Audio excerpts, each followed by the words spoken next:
একটু একা হয়ে বসুন, কারণ আজকের গল্পটা একান্তই আপনার আর আমার। শুনতে অদ্ভুত লাগলেও জীবনের কিছু মোড় এমন অপ্রত্যাশিত পথে নিয়ে যায়, যেখানে সমাজ, সংস্কার সব কেমন যেন ফিকে হয়ে যায়। আজকালকার জীবনে অনেকেই নিজেদের অনুভূতি, নিজেদের গোপন গল্পগুলো বলার সুযোগ পায় না, কিন্তু আমার মনে হয় কিছু কথা বলা দরকার, নিজেদের বাঁচানোর জন্য বা হয়তো অন্যদের সতর্ক করার জন্য। আমি নন্দিনী, বর্ধমানের মেয়ে। আজ আপনাদের সামনে যে গল্পটা বলতে চলেছি সেটা একান্তই আমার জীবনের একটা অধ্যায়।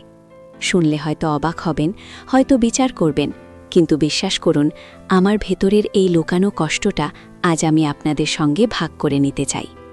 একটা হালকা বাদামি রঙের সালোয়ার কামিজে আমি এখন বসে আছি। নরম সুতির কাপড়, গরমের জন্য আরামদায়ক। চুলের একটা বেনুনি কাঁধের উপর দিয়ে সামনের দিকে নামানো। চোখ দুটোতে হয়তো কিছুটা শান্তি, কিছুটা বিষাদ লুকিয়ে আছে।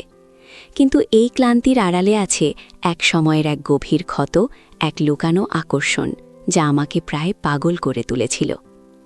আমার স্বামীর নাম অর্ক। সে কর্মসূত্রে প্রায়শই বাইরে থাকত, কখনো 1 সপ্তাহ, কখনো 15 দিন, আবার কখনো মাসখানেকও। নতুন বিয়ে হয়েছিল আমাদের। প্রথম একা থাকাটা বেশ ভালোই লাগত। নিজের মতো করে ঘর গোছাতাম, বই পড়তাম, সিনেমা দেখতাম। কিন্তু ধীরে ধীরে সেই একাকিত্ব যেন এক গভীর শূন্যতায় পরিণত হতে শুরু করল। বাড়ির অন্য সদস্যরা ছিল বটে, শ্বশুর শাশুড়ি, কিন্তু তাদের সঙ্গে ঠিক সেই ধরনের গল্প করা যেত না, বা সব অনুভূতি ভাগ করে নেওয়া যেত না। মনের গভীরে এক ধরনের অপূর্ণতা জেঁকে বসছিল।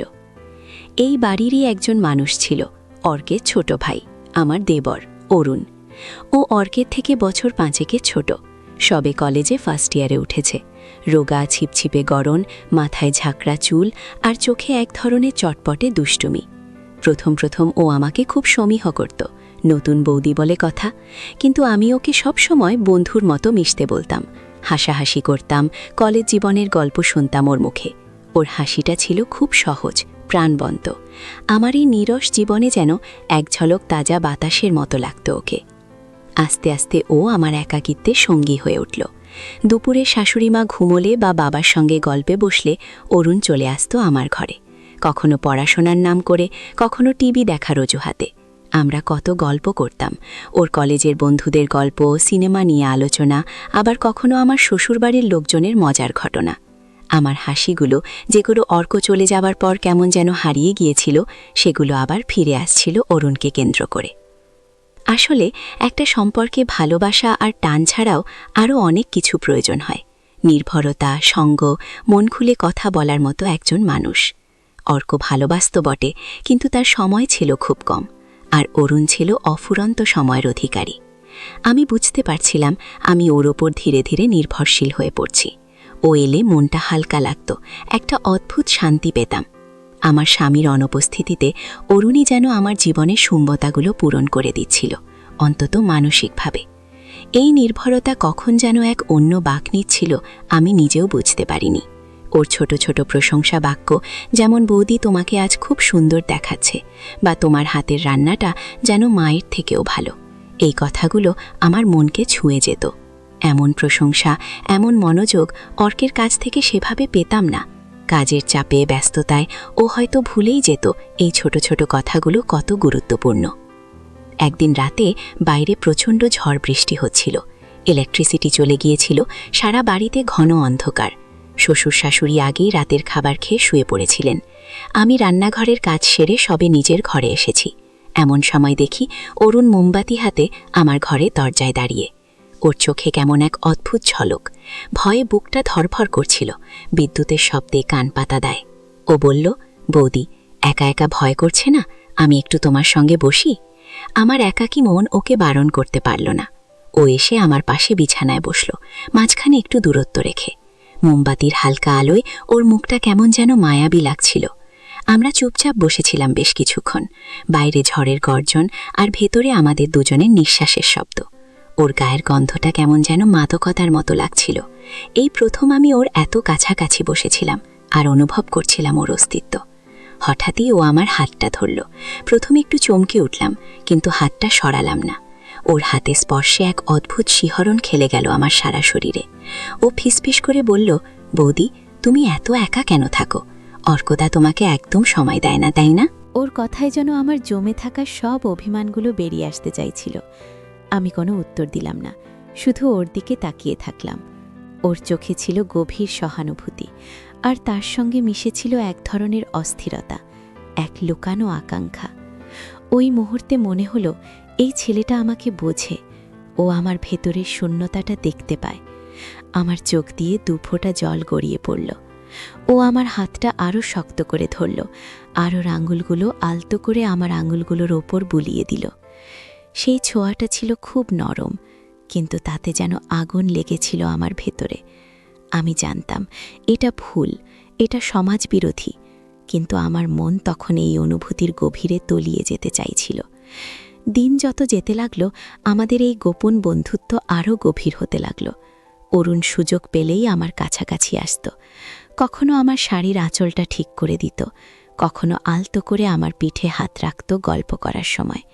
এসব ছোঁয়াগুলো ছিল খুব নিরীহ, কিন্তু তাতে লুকিয়েছিল এক অকথিত ভাষা, যা আমার অবাধ্য মনকে অস্থির করে তুলত। আমি জানতাম এই ধরনের সম্পর্ক ভুল, সমাজ এটাকে মেনে নেবে না, কিন্তু আমার একাকিত্ব আর অরুণের নিবিড় মনোযোগ আমাকে এক অদ্ভুত ঘোরের মধ্যে নিয়ে যাচ্ছিল। ওর উপস্থিতি আমাকে এক অন্যরকম আনন্দ দিত, যা অর্কের সঙ্গে থেকেও আমি পাচ্ছিলাম না। একবার আমি অসুস্থ হয়েছিলাম, জ্বর আর শরীর ম্যাজম্যাজ করছিল। অর্ক তখনও বাইরে, বাড়ির সবাই ব্যস্ত। অরুণই সারাদিন আমার পাশে ছিল। জ্বর কমানোর জন্য আমার কপালে ঠান্ডা জলপট্টি দেওয়া, পথ্য তৈরি করে খাওয়ানো, সব ও নিজের হাতে করেছে। ওর কপালে হাত দিয়ে দেখত আমার জ্বর কমেছে কিনা। ওর যত্ন দেখে মনে হচ্ছিল যেন আমি মায়ের ভালোবাসা পাচ্ছি। এই সময়টাতে ওর প্রতি আমার দুর্বলতা আরও বেড়ে গেল। এক রাতে আমার জ্বর যখন প্রায় 100 ডিগ্রি ছুঁই ছুঁই, ওর হাতটা আমার কপালে ছিল। ও বলল, বৌদি, তুমি একা থাকলে আমার খুব কষ্ট হয়। তোমার কোনো চিন্তা নেই, আমি সব সময় তোমার পাশে আছি। ওর কথার গভীরতা আমাকে ভাবিয়ে তুলল। ও কি শুধু একজন দেবর হিসেবে কথা বলছে, নাকি এর পেছনে অন্য কোনো ইঙ্গিত আছে? আমার দুর্বল শরীর আর মন দুটোই তখন ওর প্রতি আরও বেশি নির্ভরশীল হয়ে পড়ছিল। এই ঘটনার কিছুদিন পর অর্ক বাড়ি ফিরে এলো। আমি জানি না কেন, ওর ফিরে আসায় আমি যতটা খুশি হলাম, তার চেয়ে বেশি মন খারাপ লাগলো অরুণের থেকে দূরে চলে যেতে হবে বলে। অর্ক ফিরে আসার পর অরুণ আবার কেমন যেন গুটিয়ে গেল। ওর সেই সহজ হাসি, আমার ঘরে আসা, সব যেন বন্ধ হয়ে গেল। কিন্তু আমাদের চোখের ভাষায় অনেক কথা বিনিময় হতো।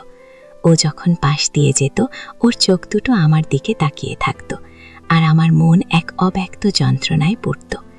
আমি তখন বুঝতে পারছিলাম এই লুকানো সম্পর্কটা আমাদের দুজনকেই কেমন যেন অস্থির করে তুলেছে। এটা একটা নেশার মতো, যা থেকে বের হওয়া খুব কঠিন। আমি চেষ্টা করতাম স্বাভাবিক থাকতে, অর্কের সঙ্গে কথা বলতাম, আগের মতো সংসার করতাম, কিন্তু অরুণের নীরব উপস্থিতি, ওর বিষণ্ণ চোখ আমার মনকে কিছুতেই শান্ত হতে দিত না। একদিন রাতে সবাই যখন ঘুমিয়ে পড়েছে, আমার ঘরে একটা মেসেজ এলো অরুণের নম্বর থেকে। মেসেজে লেখা ছিল, বৌদি, তুমি কি জানো না আমি তোমাকে কতটা ভালোবাসি? আমি চমকে উঠলাম, সারা শরীর হিম হয়ে গেল। এই প্রথম ও সরাসরি তার মনের কথা জানালো। আমি ভয়ে লজ্জায় কাঁপতে লাগলাম। কি উত্তর দেব, কি করব? আমার স্বামী পাশে শুয়ে গভীর ঘুমে আচ্ছন্ন।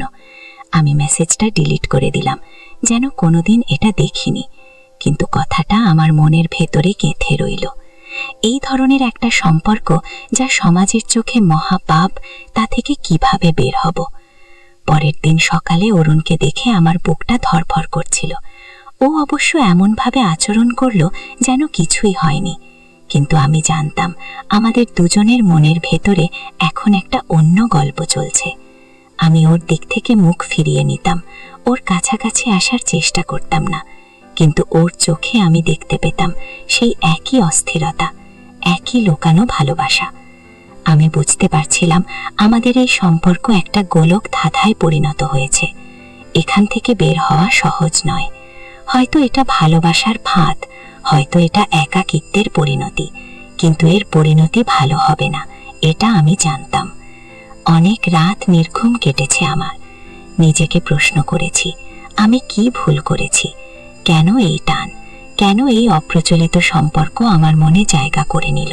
আমি বুঝেছিলাম ভালোবাসার নামে বা একাকিত্বের অজুহাতে এই ধরনের সম্পর্ক কেবল সাময়িক প্রশান্তি দেয়, কিন্তু দীর্ঘস্থায়ী যন্ত্রণা আর অসম্মানের কারণ হয়। মানুষের জীবনে যখন মানসিক দুর্বলতা আসে, যখন সে একা বোধ করে, তখন অনেক ভুল পথও ঠিক বলে মনে হয়। কিন্তু একটা সময় আসে যখন নিজেকে শক্ত করতে হয়, সঠিক আর ভুলের মধ্যে পার্থক্য বুঝতে হয়। আমি ধীরে ধীরে অরুণ থেকে নিজেকে গুটিয়ে নিতে শুরু করলাম। ওর মেসেজের উত্তর দিতাম না, ওর কাছাকাছি যেতাম না। ওকেও বোঝানোর চেষ্টা করতাম যে আমাদের মধ্যে যা আছে তা শুধু পবিত্র দেবর ভাবির সম্পর্ক, এর বেশি কিছু নয়। এটা কঠিন ছিল, কারণ ওর চোখে সেই পুরনো আকর্ষণ আমি দেখতে পেতাম। তবে আমি সিদ্ধান্ত নিয়েছিলাম, আমার স্বামী দূরে থাকলেও আমাদের সম্পর্কের পবিত্রতা আমাকে রক্ষা করতে হবে। অরুণকে ভালোবাসলেও সমাজের চোখে এটা ভুল, এটা পাপ। আমি ধীরে ধীরে এই মায়া থেকে বেরিয়ে আসার চেষ্টা করলাম। নিজেকে ব্যস্ত রাখলাম, বই পড়লাম, রান্না শিখলাম। অর্ককে আরও বেশি ফোন করতাম, ওর সাথে কথা বলতাম। একাকিত্বের শূন্যতা পূরণ করার জন্য বিকল্প পথ খুঁজেছিলাম, যা সুস্থ ও স্বাভাবিক। হয়তো আমাদের সেই গোপন সম্পর্কটা আজও অরুণের মনে রয়ে গেছে। আমার মনেও হয়তো মাঝে মাঝে উকি দেয় সেই পুরনো দিনের স্মৃতি। কিন্তু আমি জানি, একটা সুস্থ জীবনযাপন করতে হলে এই মায়াগুলো ত্যাগ করতে হয়। কারণ কিছু সম্পর্ক দেখতে সুন্দর হলেও সেগুলোর পরিণতি সবসময় অন্ধকারময় হয়। তাই আপনারা যারা এমন কোনো অদৃশ্য জালে আটকে যাচ্ছেন, মনে রাখবেন, সাময়িক সুখের চেয়ে আত্মসম্মান আর শান্তির মূল্য অনেক বেশি। নিজেকে ভালো রাখতে শিখুন, সঠিক পথ বেছে নিন, দেখবেন জীবন আরও সুন্দর হয়ে উঠবে।